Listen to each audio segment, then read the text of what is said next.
This podcast accompanies the acclaimed new docuseries In the Eye of the Storm, which follows the remarkable journey of maverick economist, politician and whistleblower Yanis Varoufakis.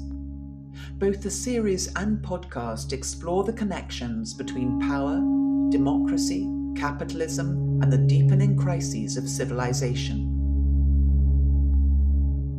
The series is available to watch now. Details in the description. Enjoy the conversation. I'm curious if you and Yanis have crossed paths before, or is this the first time? Ideologically we have, but not personally.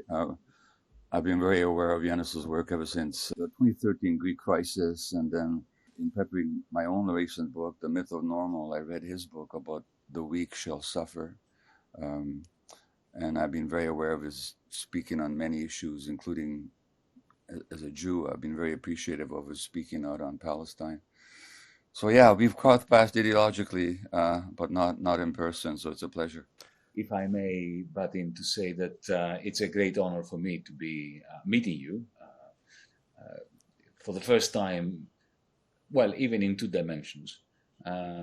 Having followed your work for many years myself, your activism regarding mental health, especially your struggle to demedicalize to a very large extent what are social effects on people's psychology.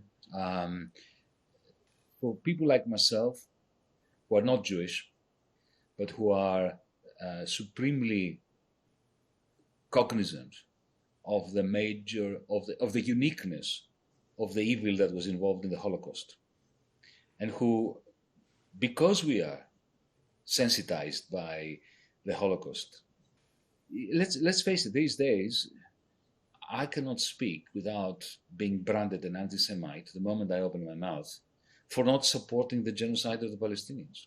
So to have somebody like you, it gives us the strength and the opportunity to continue to fight the good fight simultaneously against anti-Semitism and against the genocide of the Palestinians.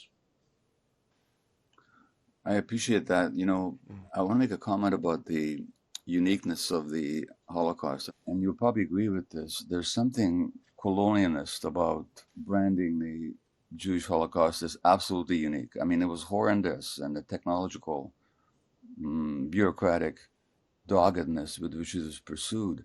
But let's face it, the Belgians killed 10 million Congolese just 50 years before the Jewish Holocaust. Nobody ever talks about that, you know. And the first genocide by Germans happened not against Jews, but in I think what is in Namibia now, but somewhere in Africa. And those things are sanitized from history, and it's a little bit like the current.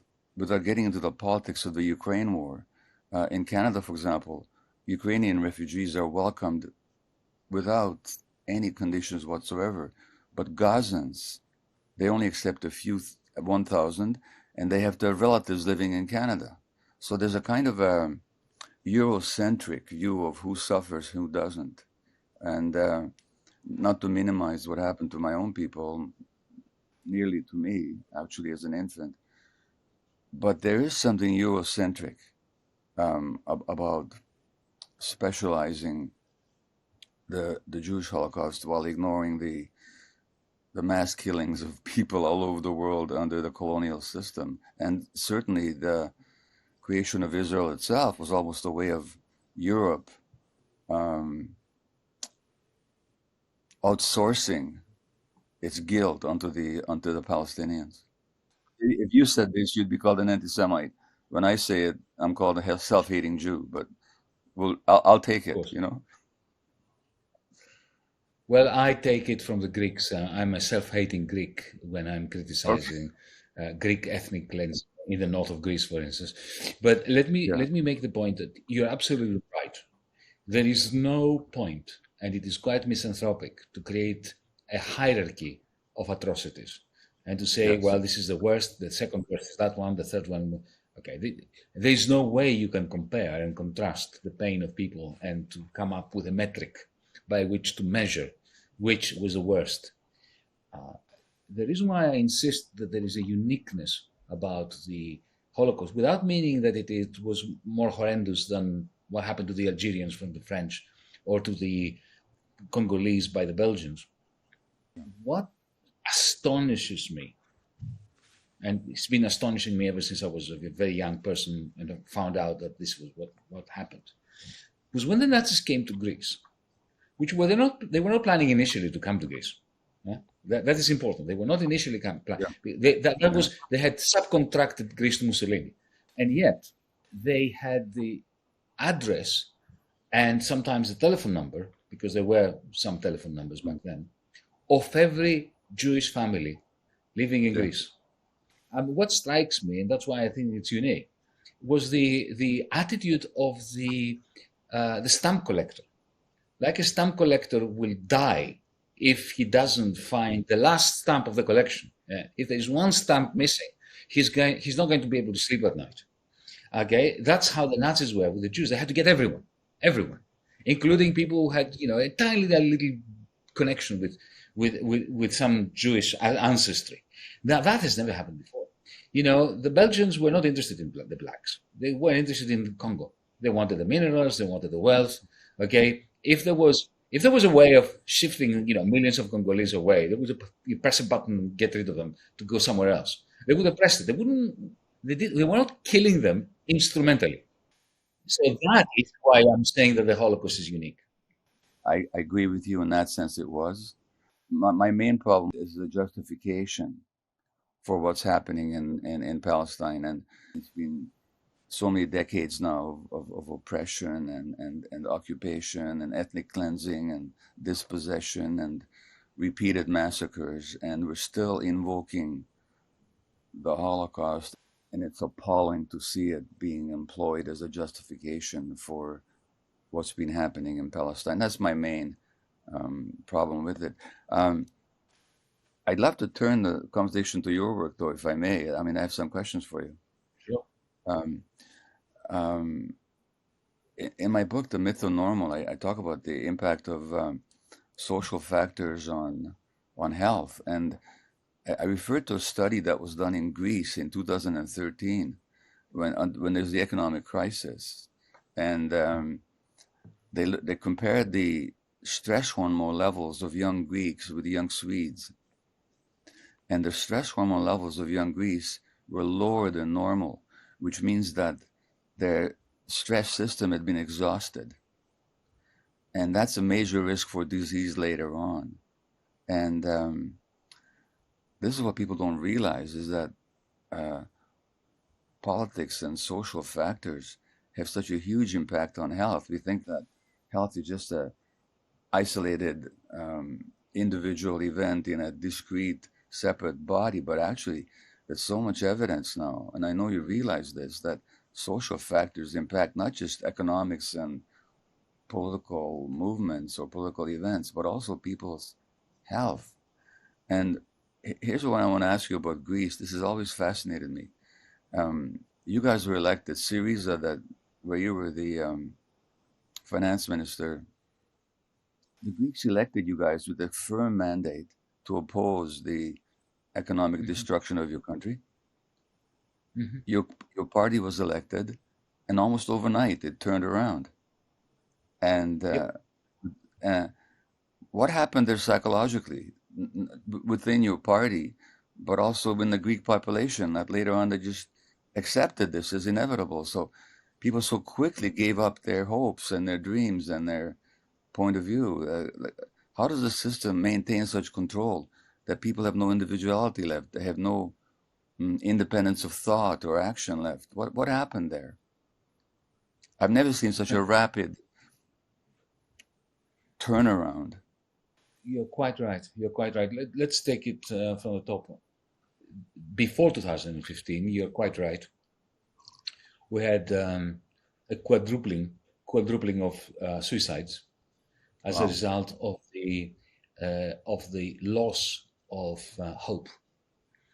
you see, it's not poverty, because Greeks have been poor for eons.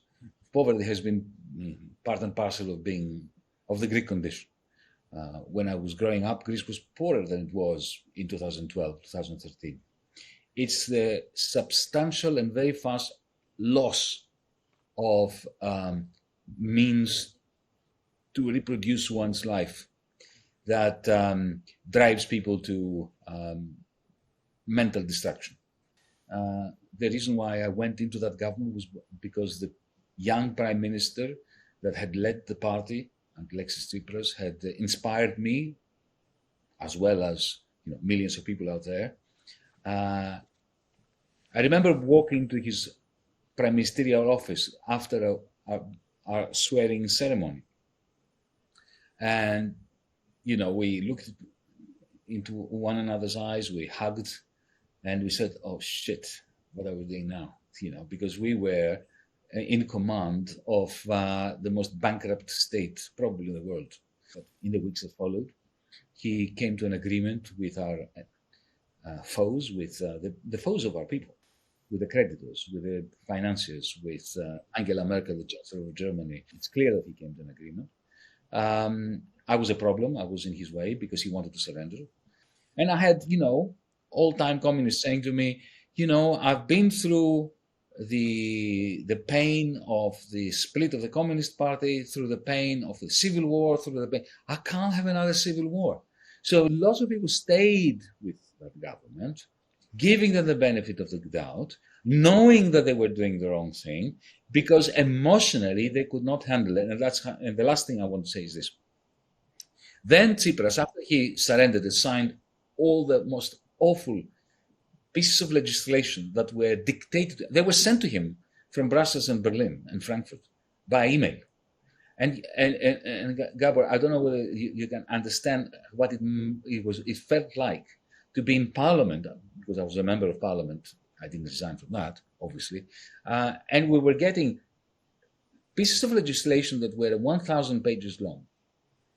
And it was clear that they were translated by Google Translate, because they were written in German or in English, and they were sent to Parliament the night before through Google Translate. And Google Translate was much worse than it is today. So it was impossible to even read them, But of course, nobody read them, because those who voted against anyway. And those who voted in favor, the only way they could vote in favor is by not knowing what they were voting for. So, and then immediately after that, and 2 months later, he stages an election. And he wins it. Because the alternative was the right that was enthusiastic about the surrender. I mean, he was not enthusiastic about the surrender. So people had to choose between somebody who was surrendering unenthusiastically and the bastards from the right who were very gung-ho that we had surrendered. So, and so they voted for him, on the basis of the lesser of two evils logic. A number of things come up for me. One is that there was a phrase by Bertolt Brecht that you might recall, where the great German playwright, where he said that the government is disappointed in the people. Maybe they should elect a different people. That's where I stole the expression that he overthrew the people. Yes. Yeah. I stole it from Brecht. I grew up in Hungary, as you might know, and I was 13 years old when the Hungarian Revolution broke out, and which kind of opened my eyes to the realities of that system. But the ideological control in communist Eastern Europe was far more fragile and far more transparent and easy to resist, at least intellectually, than ideological control that we have here in the West. I mean, they had, in one of your recent interviews, you talk about the matrix, and in Eastern Europe, there used to be this joke that you could be honest, intelligent, or a member of the Communist Party. In fact, you could be two of those three things, but not three at the same time. People could see through it. Here in the West, people actually think they're free, but as you said in the recent interview, they're living inside a matrix. And where inside the matrix, you think you're free, but you're totally controlled. And maybe you want to talk about this matrix that we're caught up in, where we think we're free, but actually we're so controlled. My father was a communist. He was as Raoul knows, he met him. He was in a prison camp, but he told me that, and this is something I keep repeating for our audience's sake, especially left-wing audiences, who must understand that the left is perfectly capable of creating a lot of authoritarianism. My father used to say to me that when he was in the prison camp, a loyal communist, he died a communist. Nevertheless, he told me that he knew that had we won, our side won the civil war, and Greece was a communist party, a communist country, he would probably be in the same concentration camp with different guards. That's what my dad used to say. So that's that. On the question of technology, okay, my latest book, I call it Techno-feudalism. I think that the markets have been sidelined by something like digital thieves. And of course, you are absolutely right. It's not that technology has taken over. Under capitalism, it wasn't the steam engine's fault that we had capitalism. The Luddites were not smashing machines because they hated the machines, because the machines were taking over. The Luddites, who, by the way, are probably the most misunderstood agents in political history, they were simply protesting the loss of their livelihood. And they were protesting the distribution of income produced by the machines and labor. And they were saying, quite naturally, well, if these machines can make us all richer, we want some of those riches.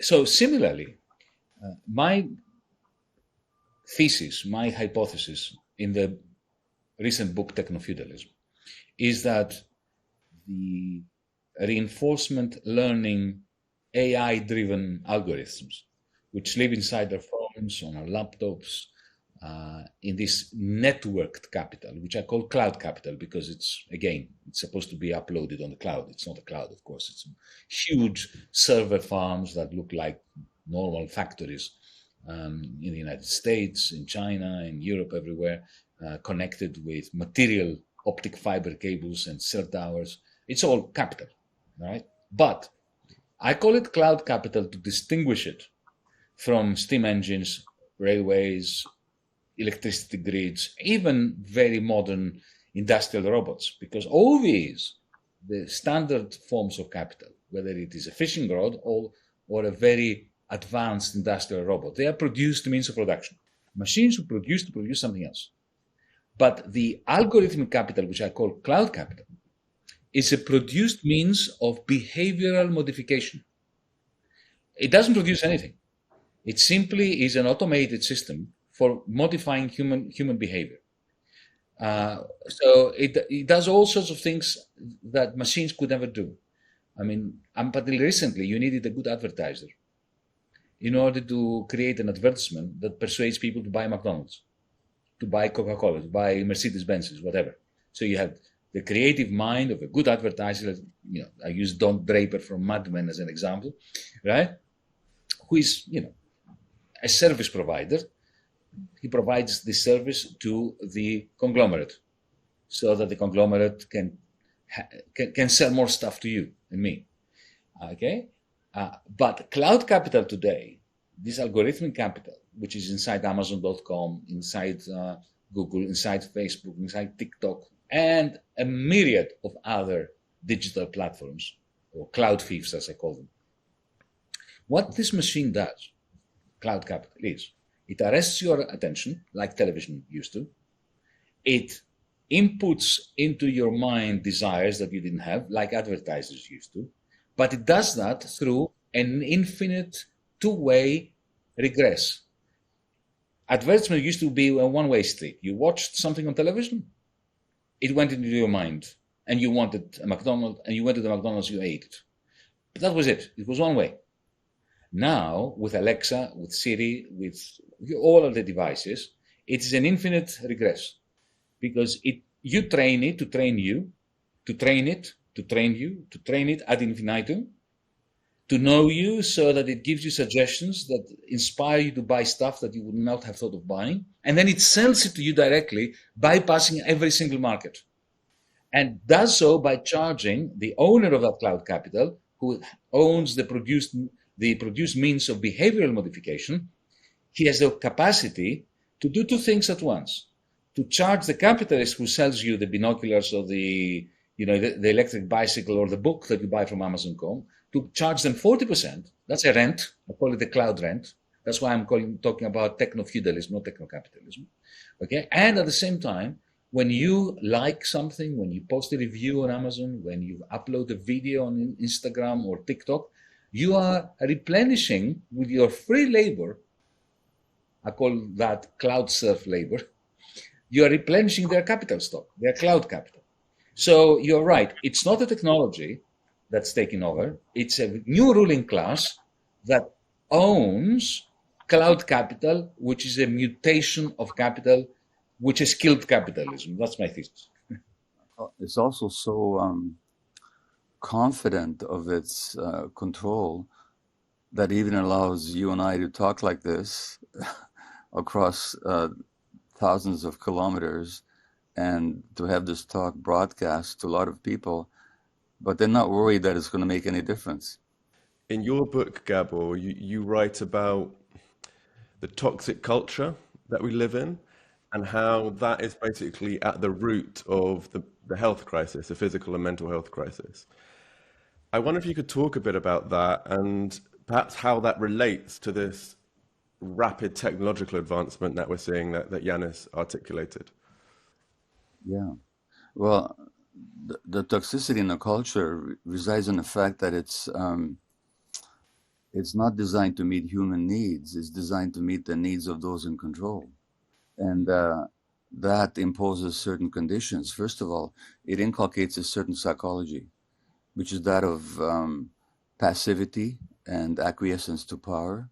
And as Yanis was talking about, a kind of passive consumerism, where we're motivated to act not according to our needs, but according to the desires inculcated in us by the system.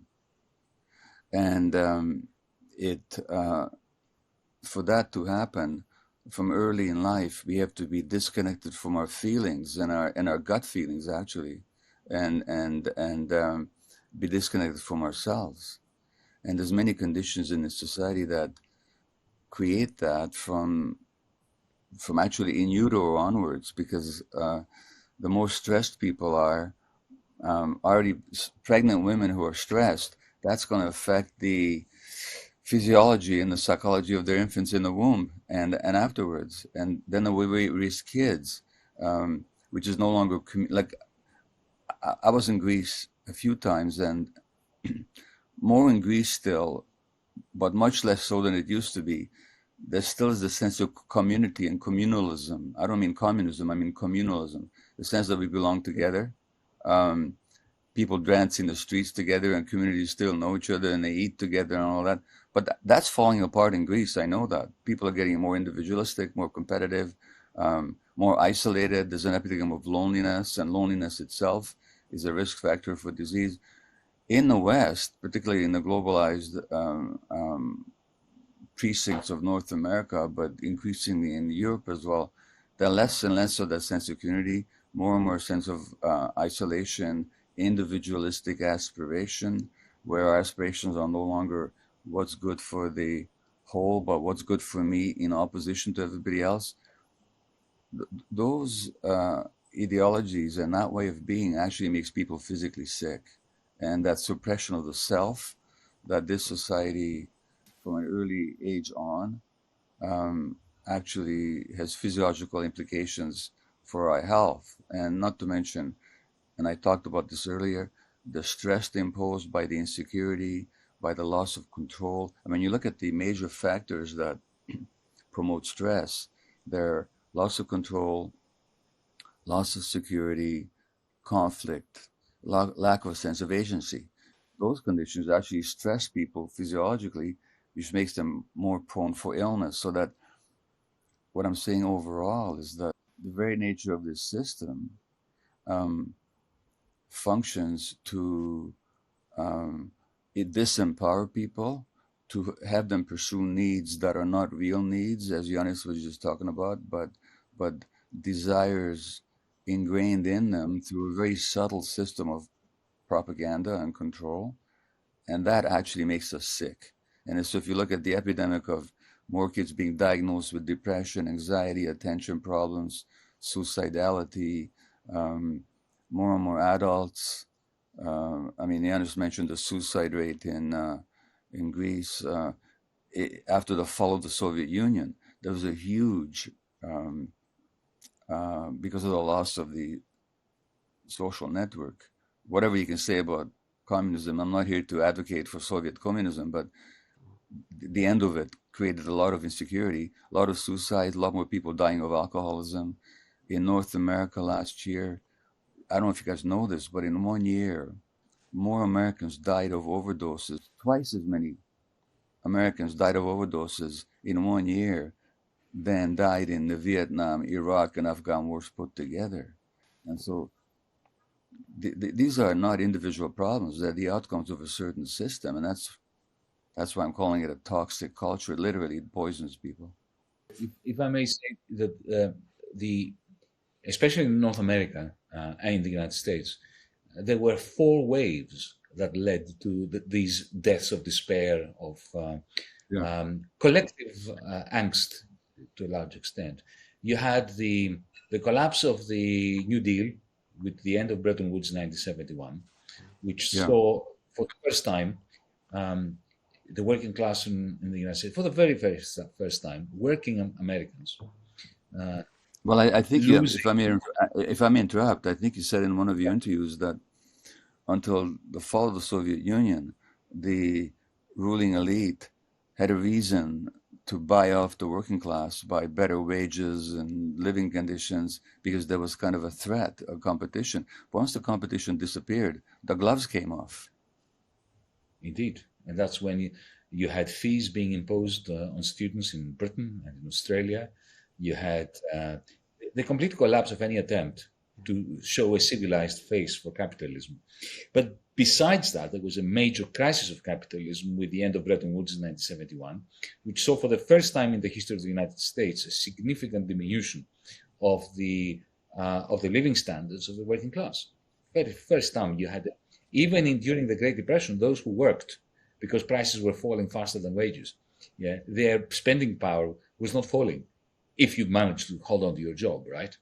And then Roosevelt comes in, and the war very quickly creates a period during which inequality shrinks. But after 1975, I mean, even today, median salaries in the wages, in hourly wages in the United States are lower than what they were in 1975. So you have this major, that's the first wave. The second wave comes when the social contract changes, and what effectively the political class tells the American worker is, okay, you're not going to get more money from work, from labor, from wage labor. You'll get it from your home, because your home is going to appreciate. Get your foot in the ladder, get a mortgage early, okay, and then you sell it, and then you keep the surplus value, right? And that created a lot of anxiety, financialized the working class, and then in 2008, their homes gets repossessed, and they lose all that. And then after that, you have the Fed printing all this money, giving it to the few, whereas the many have austerity under Obama and beyond.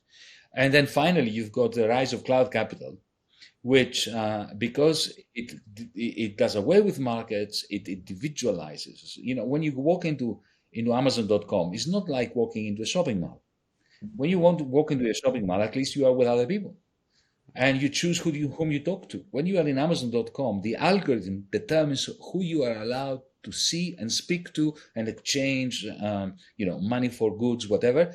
There is no socialization that is allowed outside the algorithm. And where socialization is allowed, like Twitter and TikTok and so on, the algorithm is primed to create consternation and to create discontent, because that is what maximizes their capacity to sell things to you, because agitated people, look at the screen more intently. So the techno-feudalism takes over from financialized capitalism seamlessly to enhance the despair of the vast majority. And even if you're a capitalist, you feel despair because, a lot of they are vassal capitalists now. They are sort of surviving. They're ones who've got a small factory. They're being taken to the cleaners by the 0.001%. And that's why they all go to bed at night, crying into their pillows. And that's why, there's so much demand for, your profession across the world. But one last thing, if I may. Imagine if Stasi or the KGB had access to the algorithms of Meta, Facebook, Google. I mean, my good, these people, there are some people who still survive, like Putin, for instance, from the old KGB. They must be kicking themselves that they had to deploy such crude measures for social control, killing people and putting them in the gulag. Now, as you put, people volunteer their serfdom. People volunteer their serfdom now. Can I jump in with sorry, Gabor, just one thought.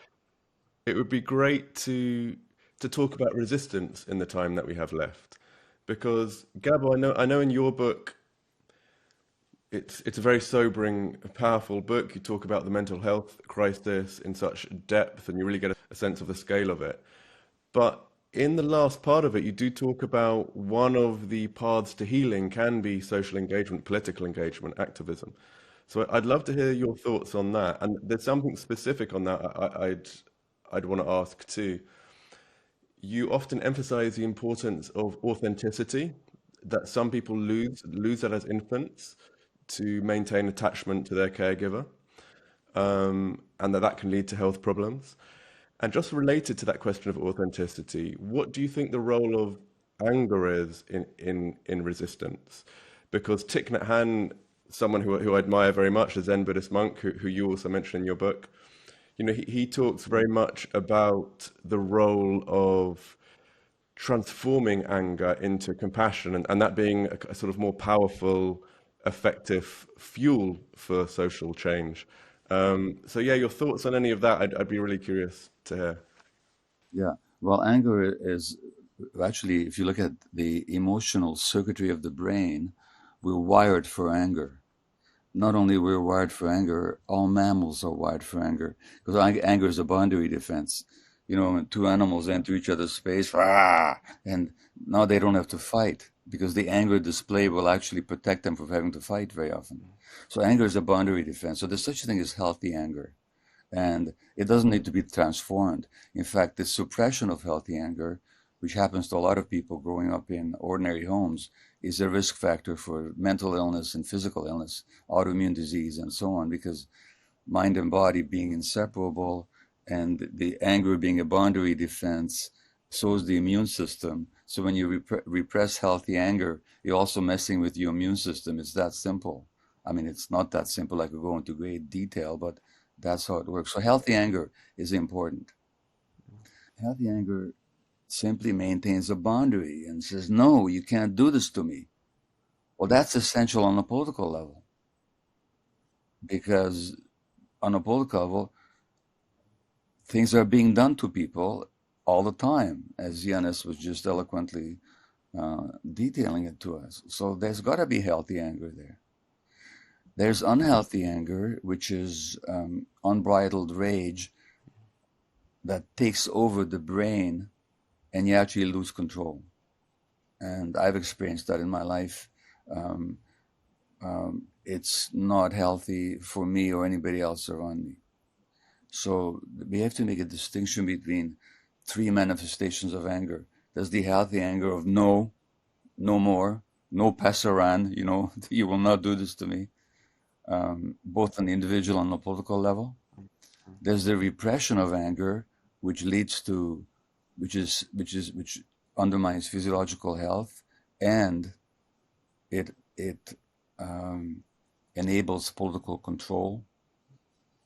And then there is the rage, where suppressed anger just breaks out of you, and that's damaging to you and everybody else as well. When it comes to resistance, resistance really is a form of healthy anger. It says, no, you will not do this to me. And furthermore, resistance on a political level is breaking out of the individualistic, isolated mindset that capitalism imposes on people. And resistance and activism says that I'm not suffering alone. My suffering is part of a larger suffering. And to break out of it, I have to join with other human beings. And actually, when you look at how human beings evolved, it was not as individualistic, isolated, competitive creatures against one another, but as communal creatures. We lived for millions of years and hundreds of thousands of years, even in the life of our own species, as communal creatures. And activism on a political level restores that communalism of belonging to something greater, which immediately gives you more meaning in life. So I remember there was that brief flowering of resistance, the Occupy Wall Street movement. And I remember being in New York then, and I was just seeing the joy and the liberation of those young people. And it was temporary. I didn't think it would last. Of course, by that time I was old and cynical, I suppose, but I didn't think it would maintain itself. But I certainly saw the emotional liberation of having a cause, of having a just cause, and of belonging to something other than just my little social circle. Those are very healthy dynamics. So in that sense, resistance, just as the body needs to resist invasive bacteria or viruses, we talk about resistance in that sense. Political resistance is also a way of manifesting our immune system on a social scale. That's what I would say. Yeah, yeah, that's beautiful. Yanis?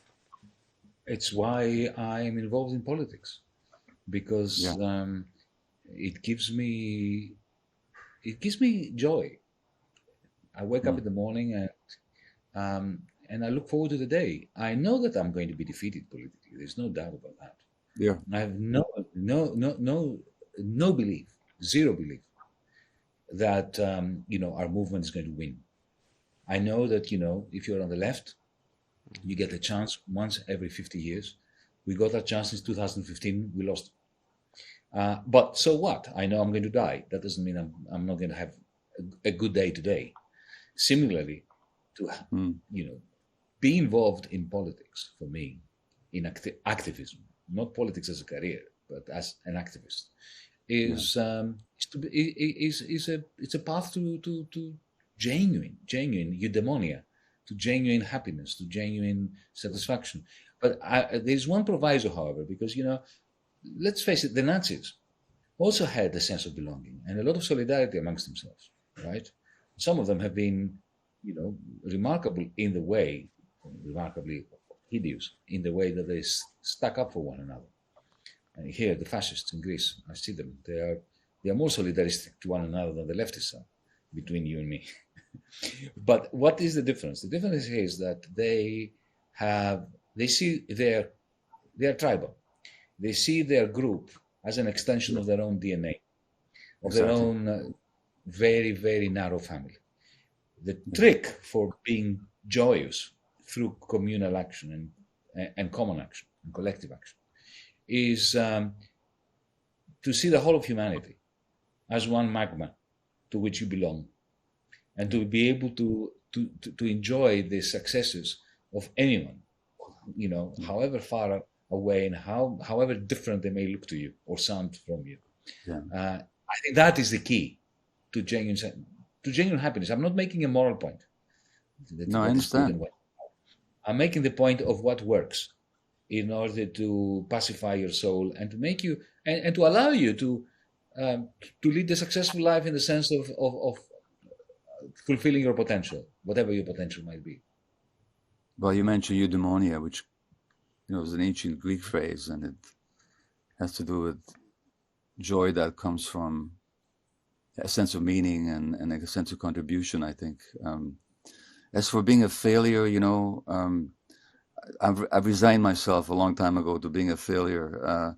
If you're going to be at all, if you're going to have a conscience, if you're going to have a conscience, and if you're going to make that conscience evident in the political sphere, you're going to lose all the time. Whether it comes to what's happening right now in Gaza, I'm going to be in a minority, and that's how it's going to be. But you know what, Yanis and Raul, I can think of some great failures in history. Buddha totally failed. How are we doing with the wisdom and love? Jesus was a complete failure. Divine love, forgive, for they know not what they do. We're all brothers. How's that going? Karl Marx was a complete failure. So at least if we're going to fail, maybe it's grandiose, but we're in pretty good company as failures. Let me put it that way. Yeah. One question on the back of that, because I think we're running out of time.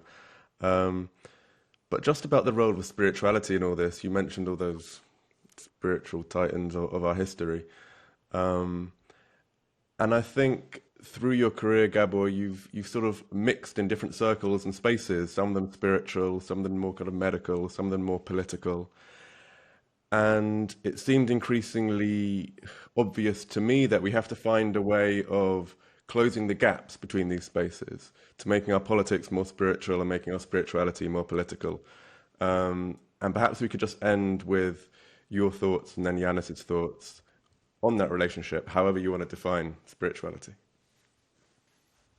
The gaps that you mention are more illusory than real, because in real life, it's all one. And it's only to state a scientific fact that, and not to mention a spiritual fact that's been taught by the great teachers for thousands of years, that it's all one, that the universe is all one. We're all manifestations of the universe, and the universe is a manifestation of us. That's not fancy New Age spirituality. That's just actually how it is. So the gaps that we perceive are created by our own ego and our own sense of separation. And realizing those gaps are illusory and self-created, I think is essential. And I'll tell you quite frankly, one of my disappointments, am I surprised? Maybe I'm not surprised. But with what's going on right now in Gaza, and the horror of it is so clear to anybody with a conscience, there's so many wonderful spiritual teachers and psychologists and healers. I don't want to say this self-righteously. I'm just noticing it with sadness. They're not speaking up. Mm-hmm. It's as if what was happening in Gaza was in a different realm from the spiritual or psychological realms in which they make such beautiful contributions. I wish it was otherwise, because for me, those gaps that you mentioned, Raul, are again illusory and self-created, and there ought not to be, ideally there would not be those chasms between the political, the social, the personal, the physical, and the spiritual realms. And spirituality ultimately for me is not a religion of any kind, but just the oneness. The oneness. And I'm far from manifesting that or feeling it all the time, but something in my bones, I know it,